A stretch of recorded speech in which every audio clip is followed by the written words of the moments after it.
यं सर्वजन्तुहितदक्षं करणानुयोगदीपं पूर्वे स्वान्तस्तमो विघातार्थं। पंच परमेष्ठी भगवान की जय। थोड़ा रिवीजन कर लें। कल संयम मार्गणा हुई थी। आइए दोबारा देखते हैं। संयम किसे कहते हैं? 5 महाव्रत का, समितियों का, इन सब का पालन करना, मुनि अवस्था धारण करना, इसका नाम संयम है। संयम की उत्पत्ति का अंतरंग कारण क्या है? प्रश्न 178। प्रत्याख्यानावरण क्रोध मान माया लोभ के अनुदय से और बादर संजुलन के उदय से अथवा सूक्ष्म लोभ के उदय से और मोहिनी कर्म के उपशम से अथवा क्षय से नियम से संयम रूप भाव उत्पन्न होते हैं। इतने सारे कारण क्यों लिखे? इसलिए लिखे, प्रत्याख्यानावरण क्रोध मान माया लोभ का जब तक अनुदय नहीं होगा तब तक मुनि अवस्था नहीं बनेगी। इसलिए पहले तो उनका अनुदय कराया। फिर बादर संजुलन के उदय से, बादर संजुलन मात्र संजुलन का उदय चाहिए, तो बादर संजुलन का उदय 6ठे 7वें 8वें 9वें गुणस्थान तक रहेगा। इसके बाद सूक्ष्म लोभ के उदय से 10वें गुणस्थान की अपेक्षा, फिर मोहिनी कर्म के उपशम से 11वें गुणस्थान की अपेक्षा, मोहिनी कर्म के क्षय से 12, 13 और 14वें गुणस्थान की अपेक्षा। इन सब कारणों से विभिन्न प्रकार का चरित्र उत्पन्न होता है। इसकी उत्पत्ति के ये अंतरंग कारण हैं। संयम मार्गणा के भेद कितने? 5 तो चारित्र के भेद, सामायिक, छेदोपस्थापना, पर्याय विशुद्धि, सूक्ष्म सांप्राय, यथाख्यात मिति चारित्रम।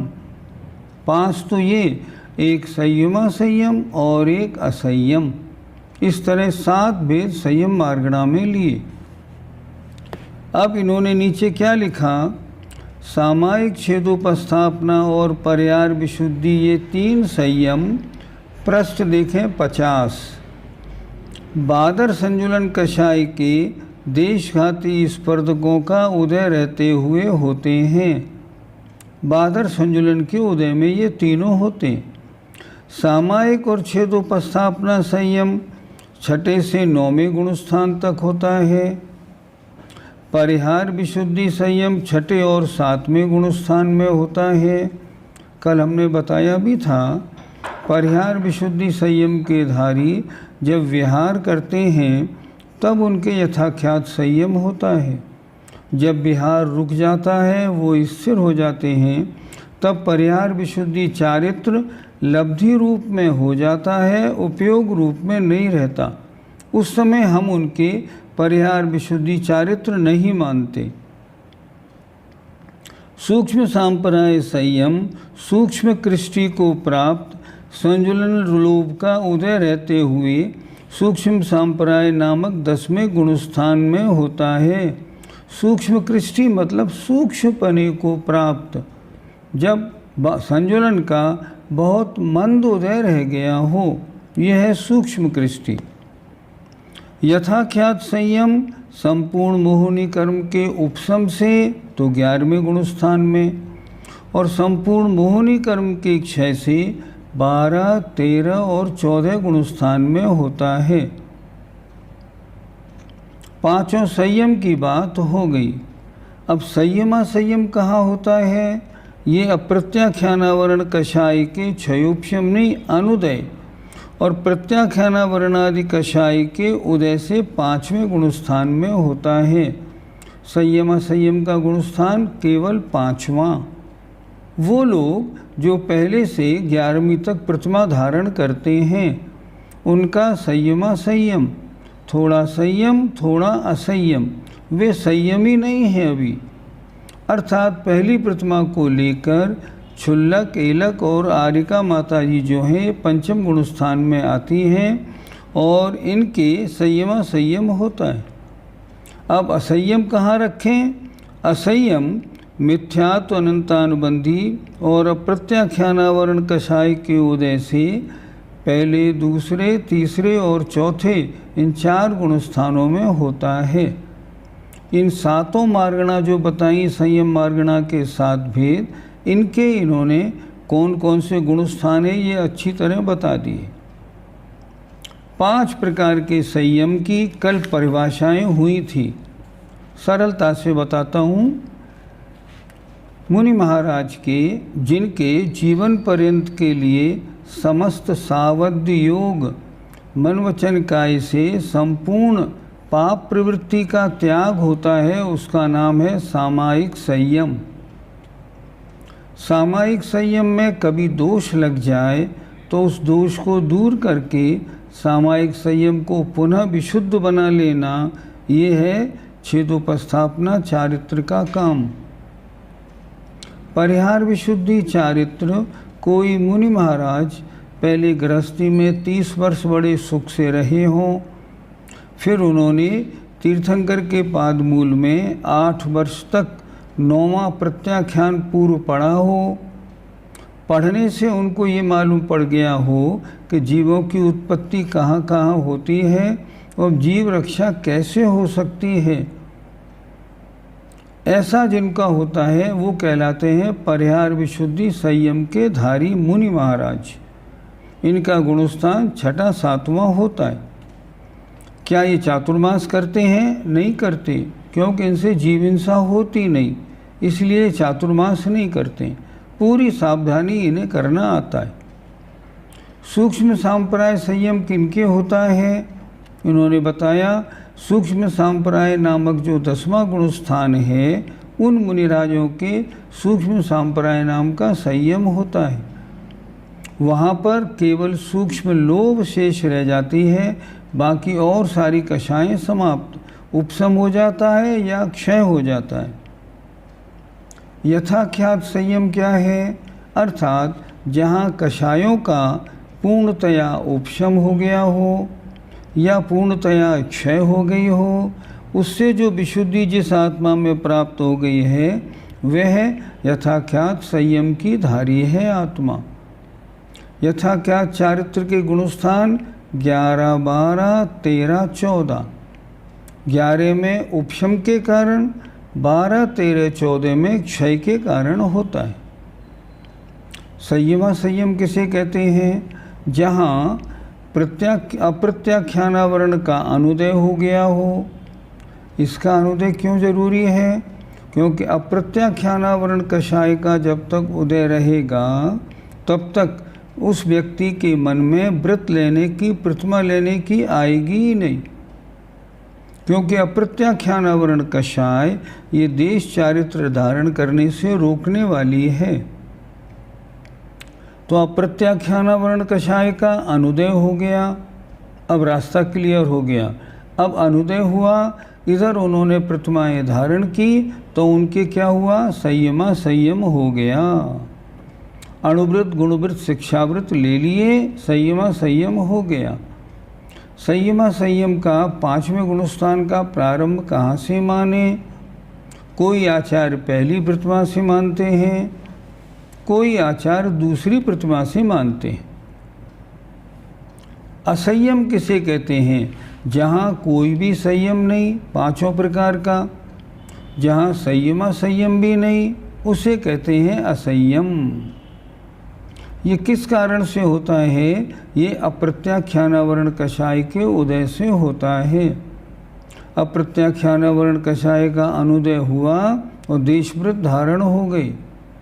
प्रत्याख्यानावरण कषाय का अनुदय हुआ, महाव्रत धारण हो गए। और संजुलन का अनुदय हुआ तो यथाख्यात चारित्र हो गया। आगे आइए, इन जीवों की संख्या कितनी है? आज कई शिवरार्थियों ने हमसे पूछा, ये संख्या वाला मामला समझ में नहीं आया। क्यों नहीं आया? कल हमने सब आपको लिखा दिया था बिल्कुल। 6ठे गुणस्थान से 14वें गुणस्थान तक जितने मुनि महाराज होते हैं उनकी संख्या हमने आपको लिखा दी थी। अब यहाँ इन्होंने लिखा सामायिक संयम, छेदोपस्थापना संयम के गुणस्थान 6, 7, 8, 9। तो चारों गुणस्थानों की संख्या अगर हम जोड़ें तो इतनी बैठती है 8,90,99,103। जो परिहार विशुद्धि वाले 6,997। इसका क्या मतलब हुआ? परिहार विशुद्धि संयम के धारी मुनिराज अधिक से अधिक हों तो 6,997 होते हैं, कम हो तो हों पर इससे ज़्यादा नहीं हो। सूक्ष्म संप्राय ये 299 और 598, 299 उपसम श्रेणी में और 598 छपक श्रेणी में ऐसे होते हैं। और यथाख्यात संयमी 11, 12, 13 और 14वें गुणस्थान का पूरा जोड़ लगा लिया तो 8,99,997 होते हैं। पांचों चारित्र में कितने जीव मैक्सिमम हो सकते हैं उनकी संख्या हो गई। अब प्रश्न आया पंचम गुणस्थान संयमा संयम में कितने जीव होते हैं? आचार्य ने लिखा पल्लिके असंख्यात में भाग प्रमाण, माने असंख्यात। ये पंचम गुणस्थानवर्ती नारकी तो होते नहीं, देव भी होते नहीं, अब बचे मनुष्य और तिरंच। तो ये संख्या जो होती है असंख्यात, ये किनकी होती है? ये असंख्यात सारी की सारी लगभग त्रियंचों की होती है। इतने त्रियंच पंचम गुणस्थानवर्ती व्रती होते हैं। तो मनुष्य कितने हो सकते हैं अधिक से अधिक? उन्होंने बताया अधिक से अधिक 13 करोड़, बस इससे ज़्यादा नहीं। बाकी त्रियंच कितने होते हैं? असंख्यात। इतने पंचम गुणस्थानवर्ती व्रती होते हैं। प्रश्न, ये त्रियंच जो हैं स्वयंभू रमण के, इनको व्रत कैसे हो जाते हैं? इनको सम्यक दर्शन कैसे हो जाता है? इनको अवधि ज्ञान कैसे हो जाता है? इसका उत्तर दिया कुछ मत्स्यों को जाति स्मरण से होता है सम्यक दर्शन, कुछ को देवों के द्वारा उपदेश देने के कारण होता है। इन दो कारणों से मुख्यतया असंख्यात त्रियंचों को संयमा संयम पंचम गुणस्थान हो जाता है। तो ये त्रियंच मर के कहाँ जाएंगे? सब वैमानिक देवों में जन्म लेते हैं।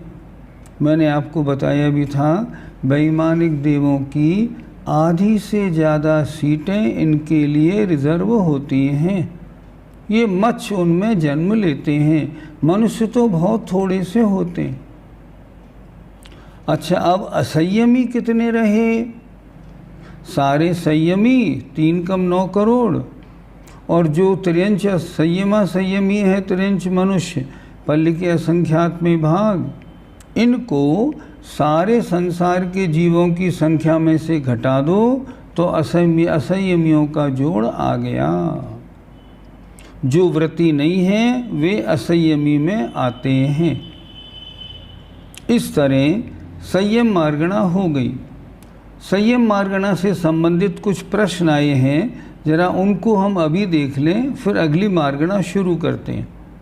एक विशेष बात और बताएं, कल क्या हुआ? कल हमने 9:30 तक आपकी क्लास ली, तो कुछ लोगों ने हमारे पास शिकायत भेज दी, हमको 9:15 के बाद तो नींद आने लगती है, क्लास 9:15 बजे ख़त्म करिए। तो आज हम क्लास ख़त्म करेंगे 9:15 बजे, 9 बजे तक पढ़ाएंगे और 15 मिनट शंका समाधान करेंगे। देखें प्रश्न कौन कौन से आए हैं। यथाख्यात संयम क्या सर्वोत्कृष्ट संयम है?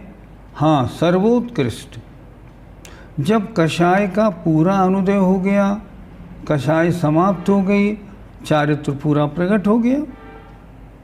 कितनी विशुद्धि है इसमें? 100%।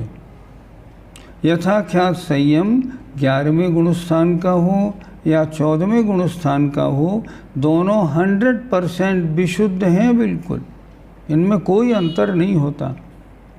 छठे गुणस्थानवर्ती मुनि की संख्या फिर से बता दीजिए, हम लिख नहीं पाए, लिख लीजिए, कोई बात नहीं। छठे गुणस्थान की लिखिए 5,93,98,206। देखिए 593,98,206, ये छठे गुणस्थान की। और हमेशा ध्यान रखिए, जितने जीव छठे गुणस्थान में होते हैं उनसे आधे सातवें में होते हैं, तो सातवें की संख्या बिल्कुल इनसे आधी। कितनी? 2,96,99,103। याद कैसे रखें? याद ऐसे रखिए, छठे गुणस्थान वालों की संख्या कुछ कम 6 करोड़, सातवें गुणस्थान वालों की संख्या कुछ कम 3 करोड़ होती है। ये याद रखने का तरीका। आगे आया इसमें,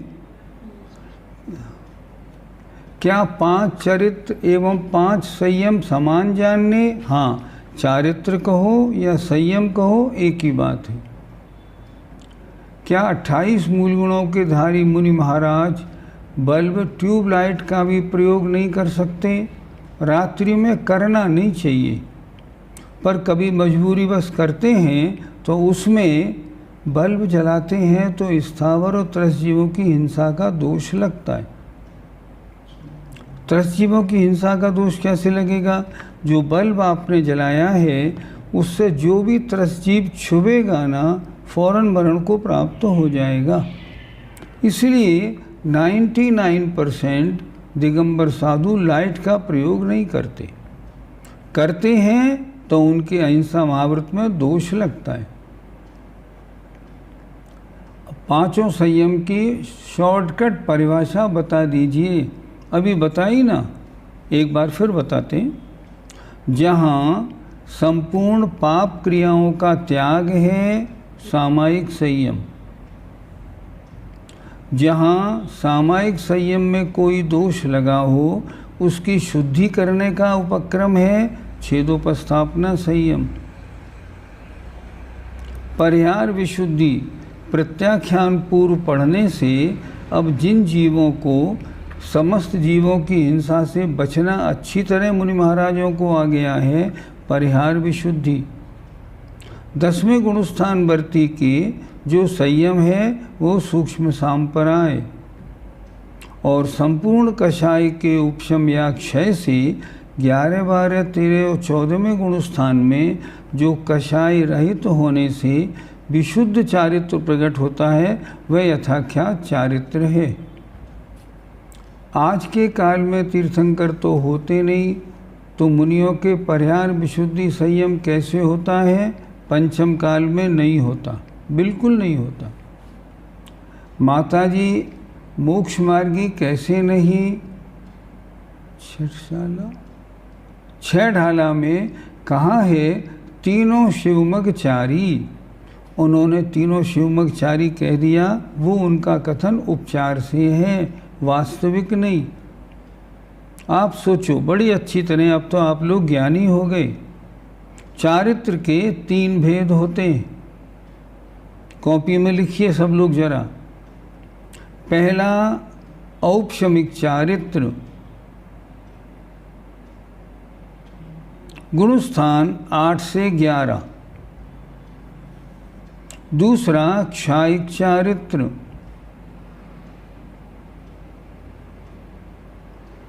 गुणस्थान 12, 13, 14। तीसरा छायोपशमिक चारित्र, गुणस्थान 6 और 7। अब देखो, आर्यका माता जी के 5वां गुणस्थान है। अब इन तीनों में से कौन सा चारित्र मानोगे? अच्छी तरह देखना।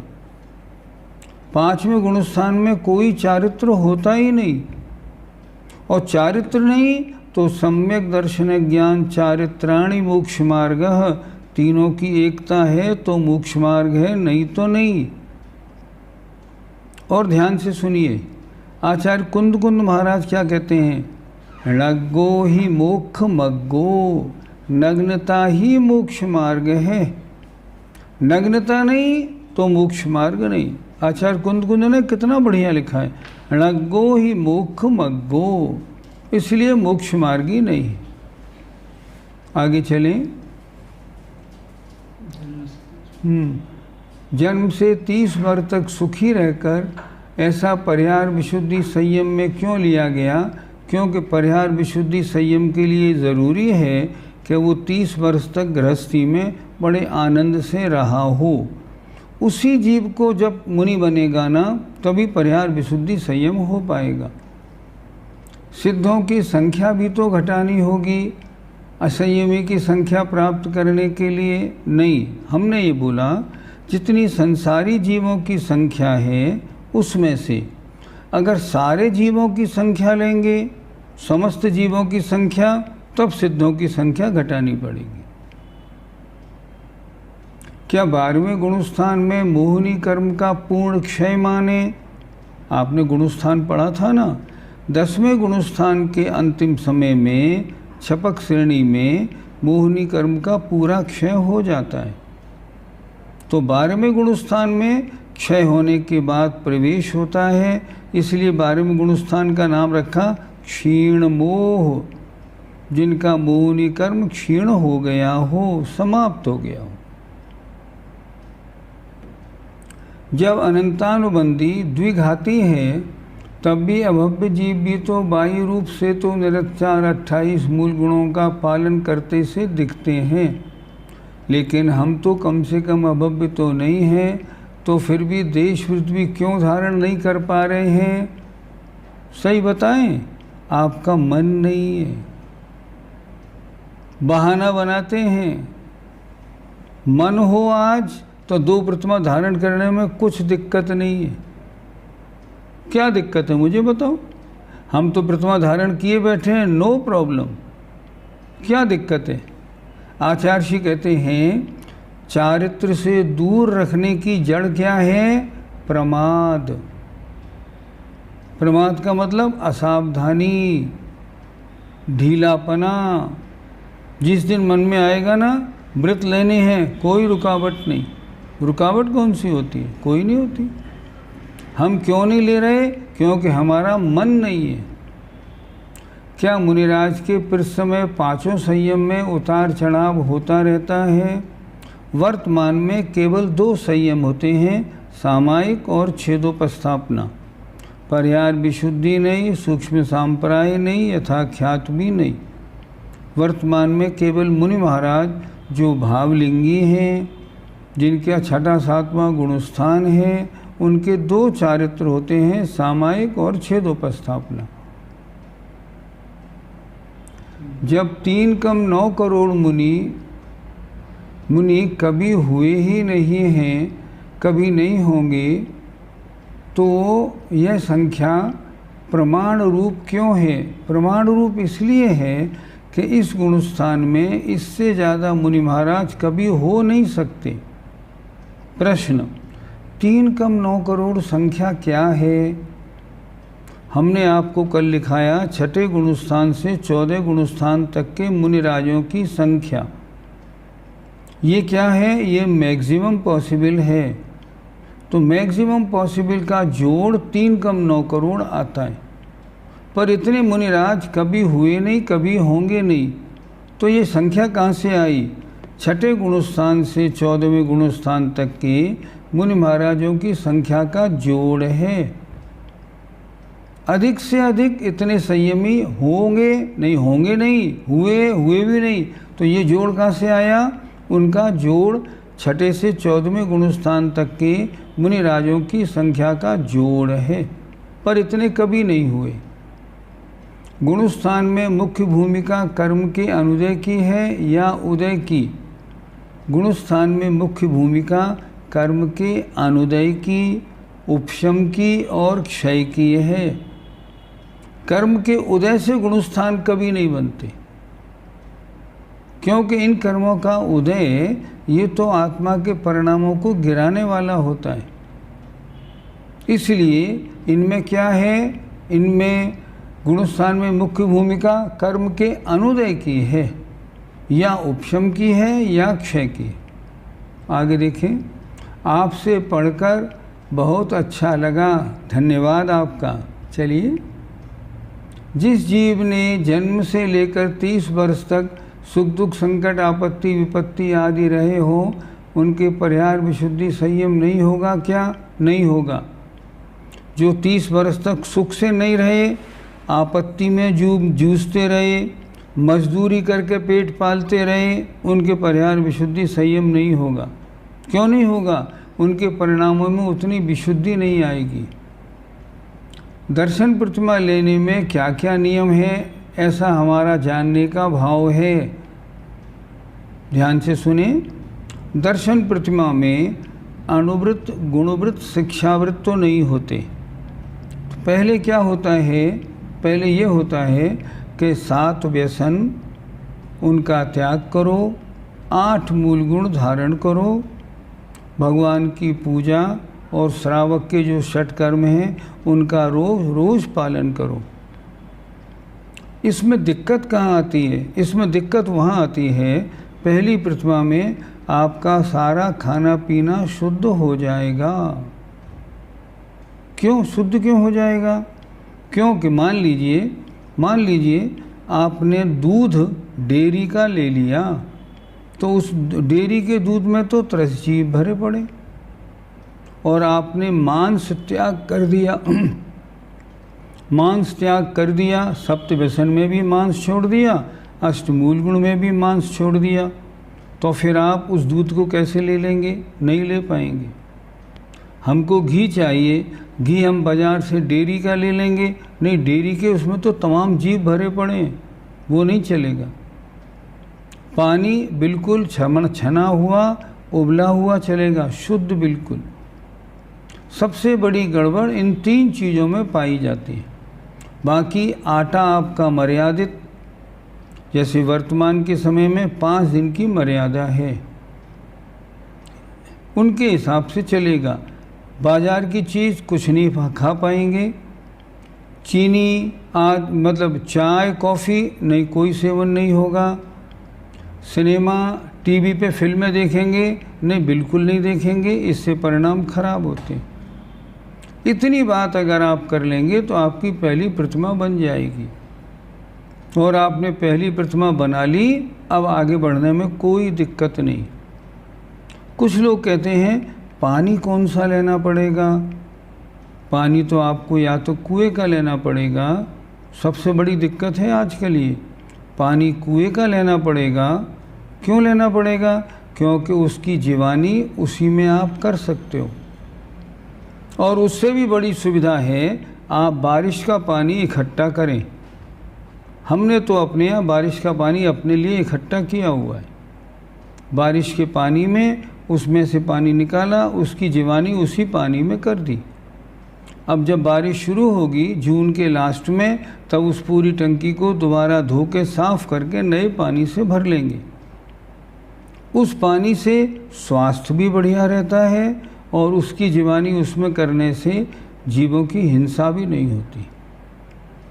पहली प्रतिमा धारण करने में थोड़ी सी प्रॉब्लम है, अभ्यास बना और काम हुआ।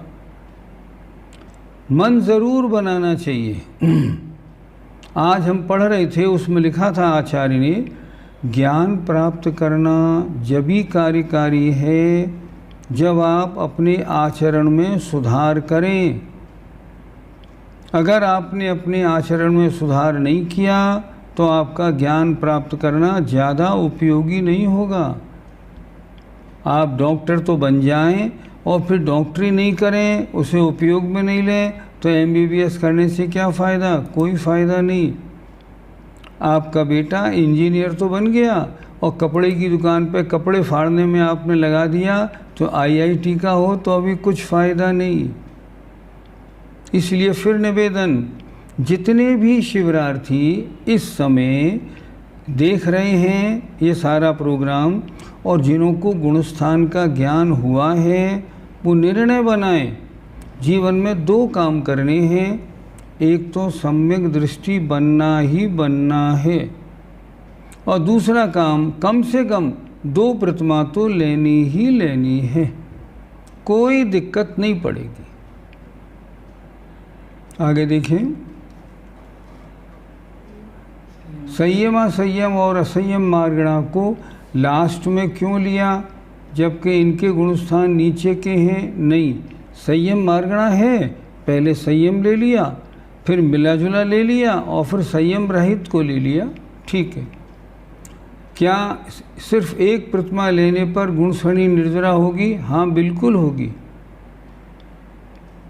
अगर आपने एक प्रतिमा ले ली और जीव हिंसा से आप इतने बच गए तो आपका गुणस्थान 5वां हो जाएगा, और प्रति समय असंख्यात गुणी निर्जरा होगी। निर्जरा में प्रवेश करने का सबसे सरल रास्ता है, क्या रास्ता है? एक प्रतिमा 2 प्रतिमा लेना। देशघाती सर्वघाती स्पर्धक के बारे में कृपया बताएं। पहले हमने एक दिन समझा दिया था, हमने ये बताया था कर्म की प्रकृतियाँ, घातिया कर्मों की प्रकृतियाँ 2 तरह की होती हैं, एक सर्वघाती एक देशघाती। सर्वघाती वो होती हैं जिनके उदय में उस गुण का पूरा घात होता है। जैसे एग्जाम्पल, केवल ज्ञानावरण। केवल ज्ञानावरण हमारे आपके उदय में है तो हमें केवल ज्ञान 1% भी नहीं हो पाएगा, या तो 0% या 100% होता है सर्वघाती। अब जो देशघाती प्रकृति होती हैं उनके स्पर्धक 2 प्रकार के होते हैं, एक सर्वघाती एक देशघाती। जैसे हमारे और आपके मति ज्ञानावरण श्रुति ज्ञानावरण के देशघाती स्पर्धक का उदय है, तो हमारे और आपके मति ज्ञान श्रुति ज्ञान थोड़ा थोड़ा हो गया है। लेकिन हमारे और आपके अवधि ज्ञान और मनःपर्यय ज्ञान के सर्वघाती का उदय है। उन्होंने सर्वघात किया है, हमें मति ज्ञान, हमें अवधि ज्ञान और मनःपर्यय ज्ञान बिल्कुल नाम के लिए भी नहीं है। सर्वघाती जो गुण का पूरा घात करे, देशघाती जो गुण का आंशिक घात करे। ये परिभाषा। अनंतानुबंधी कहाँ होती है? अनंतानुबंधी हर जीव को होती है। 2 गुणस्थान है उसके, पहला और दूसरा। अगर आप चौथे गुणस्थान में सम्यक दृष्टि बन जाए, अनंतानुबंधी का कोई काम नहीं। 8 वर्ष तक तीर्थंकर के पाद मूल में प्रत्याख्यान पूर्व का अध्ययन किस प्रकार से होता है बताएं। वर्तमान में ना तो हम आप कर सकते हैं, ना तीर्थंकर हैं, तो बताने से फ़ायदा भी क्या होगा। इसीलिए आचार्यों ने शास्त्रों में इस विषय को छेड़ा ही नहीं, क्योंकि ये पंचम काल में संभव ही नहीं। आगे कर्मों का उपशम और क्षय दोनों बातें समझ में आई। ये हम किस तरह समझें कि हमारा उपशम हो रहा है या क्षय हो रहा है, ये पहचानने का कुछ मार्ग है क्या? वर्तमान में सम्यक या चारित्र के संबंध में क्षय होने का तो प्रश्न ही नहीं है, सवाल ही नहीं उठता। अब उपशम या क्षयोपशम होता है, वो हमारे हुआ या नहीं हमको मालूम नहीं। फिर हम क्या करें? हम तो ये करें, हमारे सम्यक दर्शन में दोष तो नहीं लग रहे, हमारे सम्यक के जो 8 अंग हैं उनका पालन तो ठीक हो रहा, हमने जो व्रत लिए हैं उन व्रतों में दोष तो नहीं लग रहे। अगर हम सही हृदय से इस पर गौर करेंगे, हमारा गुणस्थान 4था या 5वां बन जाएगा। व्रत प्रतिमा दूसरी है तो फिर पंचम गुणस्थान दूसरी प्रतिमा से बनेगा? नहीं, कुछ आचार्यों ने पहले से माना, कुछ ने दूसरे से माना। ये संख्या मिनिमम की अपेक्षा है या मैक्सिमम? कौन सी संख्या? अगर 3 कम 9 करोड़ की बात है तो ये मैक्सिमम। कम से कम कितने मुनि हो सकते हैं इसके बारे में शास्त्रों में कम से कम नहीं लिखा, अधिक से अधिक लिखा। सबका जोड़ मिला के 3 कम 9 करोड़। क्या भरत क्षेत्र के तिरंज के 5वां गुणस्थान हो सकता है, इसमें आपत्ति नहीं। पहले भी शास्त्रों में तिरंजों के 5 गुणस्थान मिले हैं, आज भी कोई दिक्कत नहीं। भाव अंतरंग से बहुत है और लाभांतराय अपना प्रभाव दिखाए, प्रतिमा न लेने दे तो क्या भावना भाए कि अंतराय क्षय हो जाए और हमारा जीवन सफल हो। देखो, बहानेबाजी मत करो, कर्म पे दोष मत डालो, ये बहानेबाजी, गलत बात। आपकी बच्ची की शादी नहीं हो रही है तो आप क्या ये बोल देते हो इसका शादी का योग नहीं है, जब योग होगा तो शादी हो जाएगी। मेहनत नहीं करते, मेहनत करते हैं। काम किनका हो पाता है? जो मेहनत करते हैं उनका होता है। अरे थोड़ा सा, जरा सा आप थोड़ी सी करेंगे कोशिश, आपके 2 प्रतिमा हो जाएंगी, कोई आपत्ति नहीं, उसमें क्या दिक्कत? हाँ, संयत जीवों की संख्या पेज नंबर 67 प्रश्न नंबर 244 में लिखिए है। Page number 67। हाँ, बिल्कुल ठीक लिखिए, बिल्कुल ठीक, प्रश्न नंबर 244 में लिखिए, बिल्कुल ठीक है। प्रतिमाधारी धनिया पत्ती का सेवन क्यों नहीं करते? क्योंकि जितनी पत्तियां होती हैं ना, उन सब में छोटे छोटे जीव रहते हैं, इस कारण। क्या मतलब? मतलब ये, एक दिन एक हमारे रिश्तेदार हमारे घर पे आए, आज से 20-40 साल पहले। हमसे बोले, अरे आपके यहाँ तो धनिया पुदीने की चटनी बनती है। हमने कहा क्यों, इसमें क्या दिक्कत है, कोई जमीकन थोड़ी है। और मैं आपको दिखाता हूँ। उन्होंने क्या किया, एक मेज पर सफ़ेद चांदनी बिछाई, उसके बाद एक धनिए की गड्डी ली और धनिए की गड्डी लेके उन्होंने उस पर पानी का छींटा मारा। छींटे मारने के बाद उन्होंने उस सफ़ेद चांदनी पर उसको झड़का। हमने देखा ढेर सारे मच्छर आ गए उसमें। कभी भी आप घास में चलो ना तो कितने सारे मच्छर उड़ते हैं। इसी तरह धनिए और पुदीने की पत्ती पे बहुत सारे मच्छर, बहुत सारे छोटे छोटे जीव होते हैं। इसलिए जो व्रती है ना, वो पत्ती, नीचे वाली पत्ती नहीं खाता। नीम की पत्ती है वो खा सकता है, तुलसी की पत्ती है वो ले सकता है, लेकिन ज़मीन में धनिया, पुदीना, मेथी, बथुआ, इनका सेवन नहीं करेगा।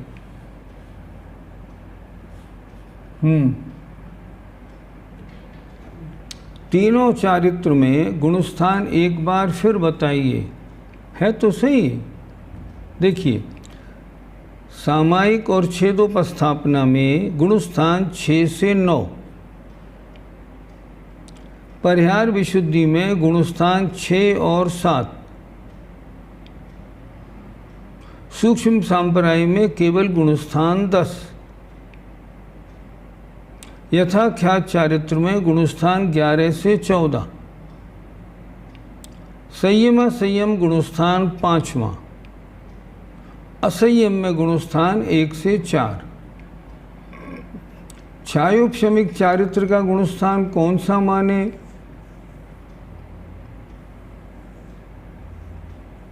हाँ ठीक, छायोपशमिक चारित्र का गुणस्थान कौन सा माने?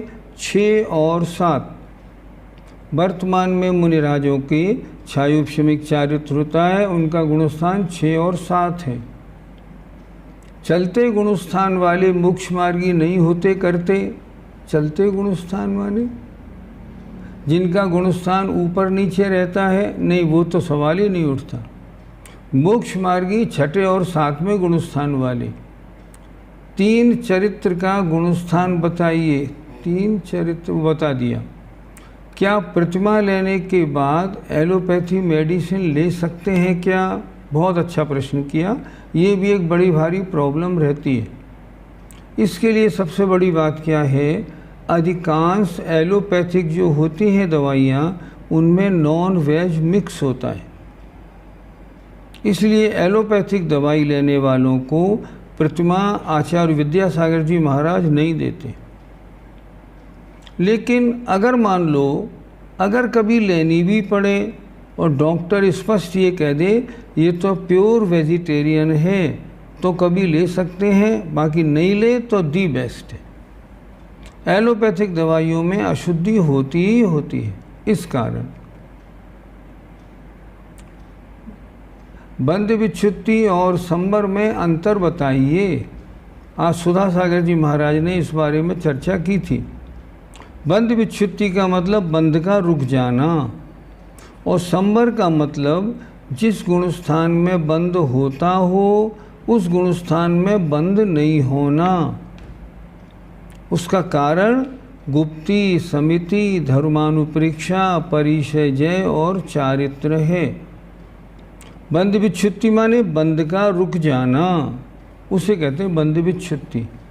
आगे, मच्छ ही वैमानिक देव बनते हैं या दूसरे जीव भी? नहीं, मोस्टली मच्छ ही बनते हैं। क्यों बनते हैं? क्योंकि मच्छों का सेहनन अच्छा होता है, वही जीव बनते हैं मोस्टली। अन्य जीव में मनुष्य बन सकते हैं, कोई आपत्ति नहीं।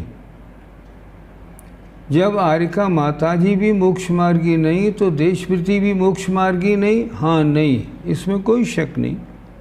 अभी हमने 2 प्रतिमा ली हैं, अभी मोक्ष मार्गी नहीं। हमने आपको कितनी अच्छी बात बता दी, णग्गो ही मोक्ष मग्गो।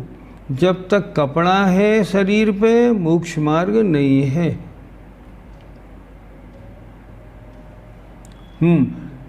प्रतिमा लेने का बहुत भाव है। मैं सरकारी नौकरी करता हूँ और जयपुर में फ्लैट में रहता हूँ।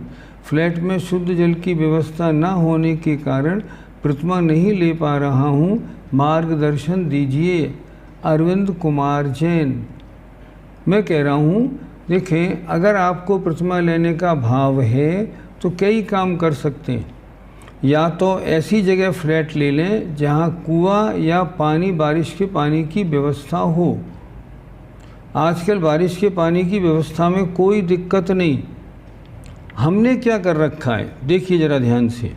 हमने ये कर रखा है, हमारे जो तीसरी मंजिल पर जाने के लिए जो सीढ़ियाँ हैं उनके ऊपर छोटी छत बनी हुई है। उस छोटी छत का पानी पनाले से पूरा निकलता है। हमने इतना सा कर लिया है, एक प्लास्टिक की टंकी बड़ी 2000 लीटर की मंगा ली और उसको वहाँ उस पनाले के नीचे रख दिया। अब जब बारिश आना शुरू होगा तो पहली 2 बारिश का तो उससे छत बिल्कुल धो के साफ़ कर लेंगे। उसके बाद जब बारिश आएगी तो उस पानी को, जो उसका पानी है, उसे उस टंकी में भर लेंगे। हमारा 2-3 दिन में 1 साल का काम पूरा हो जाता है। सबसे सस्ता, सबसे इजी, स्वास्थ्य के लिए सबसे बढ़िया तरीका। आराम से हो सकता है, कोई प्रॉब्लम नहीं। अनुदय और उपशम में क्या फ़र्क है?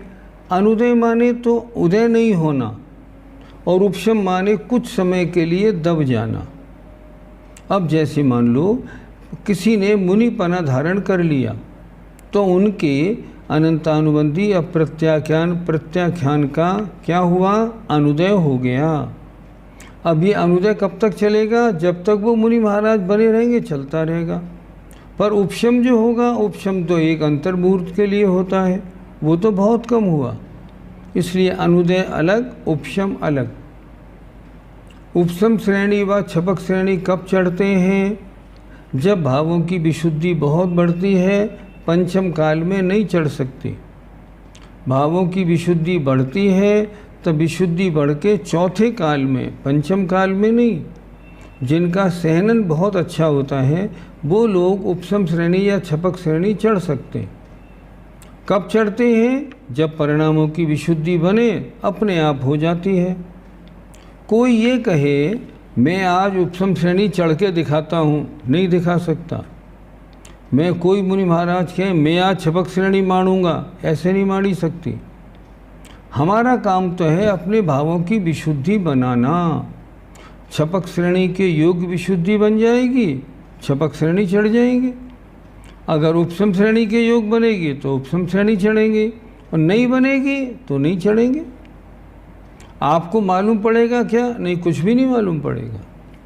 आपको कब मालूम पड़ेगा? जब केवली बन जाएंगे कि हाँ सारा काम हमारा हो गया, उससे पहले मालूम नहीं पड़ेगा। आपके भाई साहब जो आगरा में श्री पन्ना लाल जी भाई साहब, उन्होंने प्लास्टिक की टंकी छत पर रखकर बरसात के पानी को एकत्र करने की व्यवस्था की है, तो हम चाहेंगे किस तरह से उन्होंने व्यवस्था की, मैंने आपको बता तो दिया, उसी तरह की। हम तो सब शुद्ध खाते हैं पर प्रतिमा नहीं है। नहीं, गलत बात, ऐसे नहीं। एक बात शास्त्रों में बड़ी अच्छी लिखी है, जो शुद्ध खाते हैं पर नियम नहीं लेते, उनके न व्रत होंगे न निर्जरा होगी। अच्छा प्रश्न, वो व्रत क्यों नहीं ले रहे? क्योंकि कभी मौका पड़ने पर वो खा सकते हैं, इस डर से उन्होंने व्रत नहीं लिया है। और ये जो ढील है ये व्रत नहीं लेने दे रही और निर्जरा नहीं होने दे रही। आप शुद्ध खाते हैं तो अशुद्ध भोजन से होने वाला पाप से तो आप बच गए, लेकिन उस रूप जो नियम लेने का जो पुण्य और निर्जरा होती वो आपको नहीं आएगी, क्योंकि आप में ढीलापन है अभी। कल को कुछ कहीं गड़बड़ हो गई तो, मान लो कल को अमेरिका घूमने गए तो, अब ये विचार आपके आ गए हैं ना, तो ये विचार आपको निर्जरा नहीं होने देंगे। पंचम काल में कितने सम्यक दृष्टि होते हैं? आचार्यों ने स्पष्ट तो लिखा है 3-4 होते हैं, 5-7 नहीं। क्या मतलब? Very rare, very rare. एक छोटी घटना आपको सुनाएं, बड़ी अच्छी। आप लोगों ने नाम सुना होगा सर सेठ हुकुमचंद जी, इंदौर वालों का। पहले वो हिंदुस्तान में जैनियों के सबसे बड़े सेठ माने जाते थे। जब उनकी वृद्धावस्था आई तो उन्होंने सारा व्यापार छोड़ दिया और 3 जैन धर्म के बड़े अच्छे अच्छे विद्वानों को प्रवचन के लिए अपने घर में रखा और अपना स्थान अलग बना लिया, घर से अलग, मंदिर के पास मैं यहाँ रहूँगा और धर्म ध्यान से शेष जीवन गुजारूँगा। एक दिन ये वर्णन शास्त्र जी में आ गया कि वर्तमान में सम्यक दृष्टि कितने हैं? 3-4, 5-7 नहीं। तो सेठ जी बोले पंडित जी दोबारा बताना क्या हुआ? तो उन्होंने बोला सेठ साहब इसमें ये लिखा हुआ है कि वर्तमान में सम्यक दृष्टि 3-4 हैं, 5-7 नहीं। तो सेठ जी क्या बोले? देखो इतना कॉन्फिडेंस होना चाहिए, उन 3-4 में मैं तो हूँ, अब आप हो के नहीं ये आप जानो। इतना कॉन्फिडेंस होना चाहिए कि मैं अपने सम्यक दर्शन में कोई दोष नहीं लगाता, मैं तो सम्यक दृष्टि हूँ ही, और अगला है कि नहीं मुझे नहीं मालूम। अगर इतनी मजबूती आप में होगी तो सम्यक क्यों नहीं होगा? बिल्कुल होगा।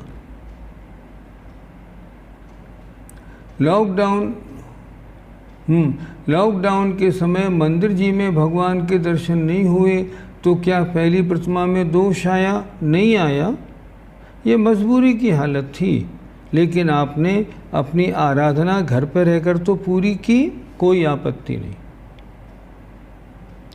प्रतिमा में फिर दूध कहाँ का लें? बिल्कुल ठीक बात, दूध अपने सामने कड़वा के लें और उसे 48 मिनट में गर्म करा लें तुरंत। अगर अपने सामने का कड़ा हुआ लेंगे ना और तुरंत गर्म कराएंगे, शुद्ध दूध आपका हो जाएगा।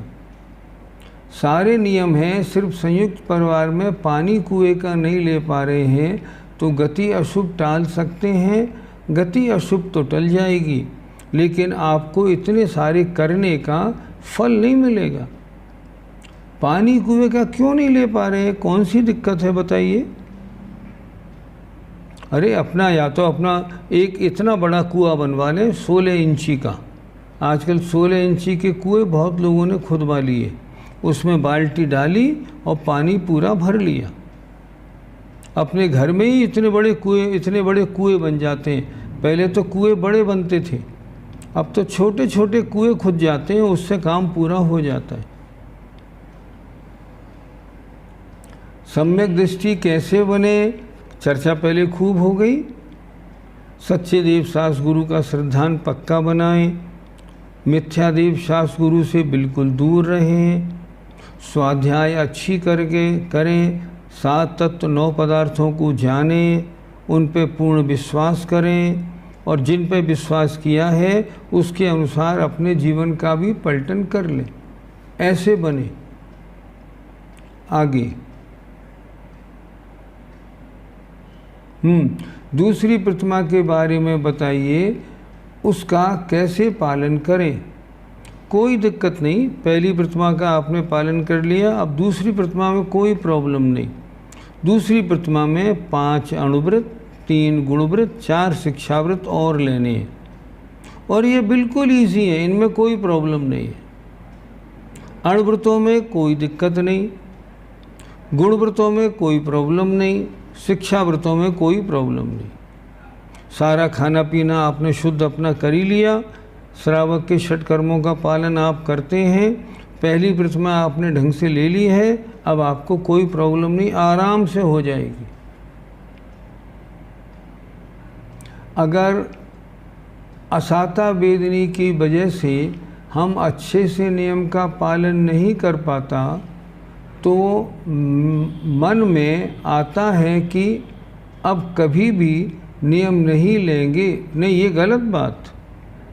अगर आपने कोई नियम लिए हैं और असाता वेदनी की वजह से उसमें कभी दोष लग जाता है, घबराइए नहीं, सीधे किन्हीं मुनि महाराज से उसका प्रायश्चित्त ले लीजिए, कोई आपत्ति नहीं।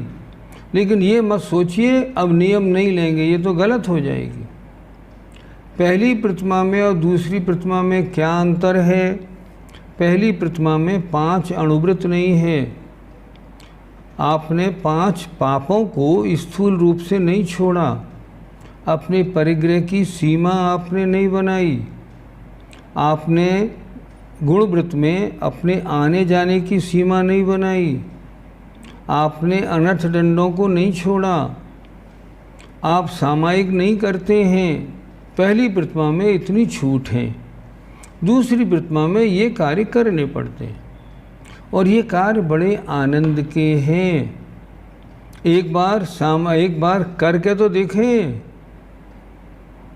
एक बार आप करके तो देखिए। अब हमारे सामने दक्षा जी बैठी हैं और अच्छी तरह पढ़ रही हैं। मैं कह रहा हूँ इतना अच्छा परिवार है, अगर प्रतिमा ले ले तो क्या प्रॉब्लम? कोई प्रॉब्लम नहीं, बस मन बनाने की बात है। मन बना और प्रतिमा हुई। आगे चले।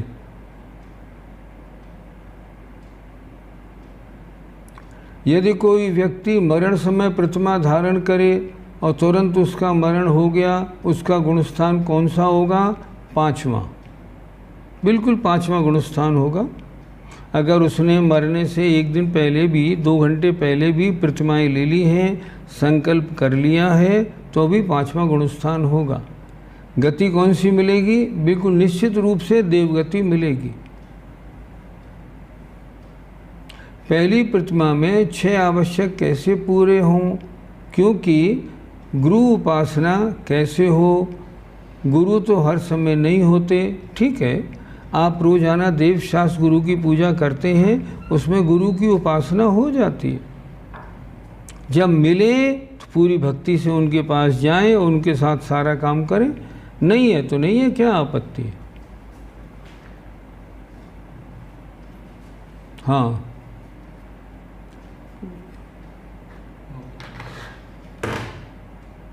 एक प्रतिमा लेने पर हम फल सब्जियों में क्या खाएं और क्या न खाएं, जितनी अशुद्ध भोजन है, अशुद्ध फल हैं, उन सबको छोड़ दें और जो शुद्ध वनस्पति है उसे खा लें। जमीकंद आपको सारे छोड़ने पड़ेंगे। और भी जो चीज़ें अवक्ष है ना, जैसे तरबूज वो छोड़ना है, जैसे करौंदा, लिसौड़े, इन सब चीज़ों को छोड़ना पड़ेगा। प्रतिमाधारी सूखी धनिया अथवा कड़ी पत्ता उपयोग में ले सकते हैं क्या? हाँ, दूसरी प्रतिमाधारी जो है, प्रतिमाधारी है, वो सूखा धनिया और कड़ी पत्ता जो है ना प्रयोग में कर सकता है, उसमें आपत्ति नहीं है। एक तरफ तो इतने सारे उत्कृष्ट चर्या वाले मुनिराज और प्रतिमाधारी मौजूद हैं, अविरत सम्यक दृष्टि ना भी गिने तो फिर ये कैसे कहा जाता है कि पंचम काल में 5-7 ही सम्यक दृष्टि होते हैं? ये दोनों बातें एक साथ कैसी हो सकती हैं? आपकी बात बिल्कुल ठीक है, लेकिन सम्यक दर्शन होना बहुत मुश्किल काम है, इतना इजी नहीं। हम में ऊपरी दिखावा तो बन जाता है, लेकिन असलियत की बात नहीं बनती, ये दिक्कत है। हमने ऊपरी दिखावा तो कर लिया, अंतरंग में परिणामों में उतनी विशुद्धि आ जाए, ये बहुत मुश्किल है। घर में रहते हुए घर से अलग रहे, ये बहुत मुश्किल है। सम्यक दृष्टि की पहली पहचान यही है। वो कहता है ये सब मेरे हैं, पर वास्तव में मेरा कोई नहीं, मेरा तो मैं हूँ। ये काम सबसे कड़ा है। धारणा आपकी ठीक बनी, उसके बाद व्रत लेने में कोई प्रॉब्लम नहीं। प्रश्नोत्तर से विषय पक्का हो जाता है, बहुत आनंद आता है क्लास में, लेकिन शिवरार्थी महोदय आगे पढ़ाई भी तो नहीं हुई, आज इसी में सारा टाइम हो गया। प्रतिमा में बोरिंग का पानी ले सकते हैं? नहीं ले सकते, क्योंकि उसकी जीवानी उसमें नहीं जाती है। प्लास्टिक का तो मुनिराज निषेध करते हैं, नहीं करते, प्लास्टिक में कोई आपत्ति नहीं। पहली प्रतिमा में सामायिक भी करनी होती है क्या? नहीं करनी पड़ती, पहली प्रतिमा में नहीं। हाँ, दूसरी प्रतिमा से कंपलसरी हो जाती है। बरसात के पानी की टंकी को घर में कौन से स्थान पर रखना चाहिए? धूप से बचाना चाहिए, बिल्कुल। जहाँ टंकी रखी है उसके ऊपर एक छोटा टिन शेड लगा दीजिए, बिल्कुल काम ठीक हो जाएगा। गुणस्थान पुरुषार्थ और निमित्त दोनों के योग्य साथ से होता है क्या? हाँ, इसमें कोई शक नहीं। आपका पुरुषार्थ भी ठीक हो, निमित्त भी सारे उसके अनुसार मिले, तब कार्य की सिद्धि होती है, नहीं तो नहीं होती। वृत्ति हो गया। तृष्णाड़ी की लंबाई 13 योजन से कुछ कम किस प्रकार कही है? अंतिम प्रश्न आज का। देखो, बीचों बीच में लोक के जो नाड़ी है वो 14 राजू लंबी है, उसे कहते हैं लोक नाड़ी। उसकी लंबाई 14 राजू। उसमें नीचे का जो 1 राजू है वो तो स्थावर जीवों का स्थान है, जिसे आचार्य अकलंग स्वामी ने कहा कलकला पृथ्वी, उसको अलग कर दीजिए। अब बचा 13 राजू। 13 राजू लंबी तृष्णाड़ी है, लेकिन इसमें से भी कुछ हिस्सा आपको छोड़ना है। कैसे छोड़ना है? देखिए, सबसे नीचे जो 7वीं पृथ्वी है, उस 7वीं पृथ्वी ऐसे है, बिल्कुल ऐसे। इसके बीच में न रखें, और ये नीचे के हिस्से में कोई जीव नहीं है, इनमें त्रस नहीं होते। ये कितना है? 3999 सही 1/3 योजन। नोट कर लीजिए, 3999 सही 1/3 योजन, ये नीचे का हिस्सा। इनमें त्रसजीव नहीं है, तो 13 राजू में से इतना घटाइए, 3999 सही 1/3 योजन। अब ऊपर आ जाइए। ऊपर, सबसे ऊपर जो देवों के विमान हैं, उनमें लास्ट में अनुत्तर सर्वार सिद्धि का विमान है। सर्वार सिद्धि के विमान पे जो ऊपर झंडा लगा है, उस झंडे तक त्रसजीवों का आवागमन है, उससे ऊपर नहीं। अब उसके ऊपर क्या बचा? उसके ऊपर 12 योजन खाली स्थान है, वो घटाएं। उसके ऊपर अष्टम पृथ्वी 8 योजन मोटी है, ये भी घटाएं। उसके ऊपर फिर 2 कोस का एक वलय, 1 कोस का एक वलय और 1575 धनुष का एक वलय है। इन सबको 13 राजू में से घटा देंगे तो त्रस नाड़ी की पूरी लंबाई आपके पास आ जाएगी। त्रस नाड़ी कितनी लंबी? 13 राजू माइनस नीचे का 3999 सही 1/3 योजन, ऊपर का 12 और 8 20 योजन और 3 कोस 1575 धनुष। 13 राजू में से इतना घटाएंगे तो त्रस नाड़ी की लंबाई आ जाएगी। आज आप लोगों के प्रश्न सारे टू द पॉइंट रहे, बहुत अच्छे रहे। मालूम पड़ता है आप लोगों का मन पढ़ाई में तो लग रहा है और हमारी मेहनत भी सफल है। जय जिनेंद्र, जय जिनेंद्र।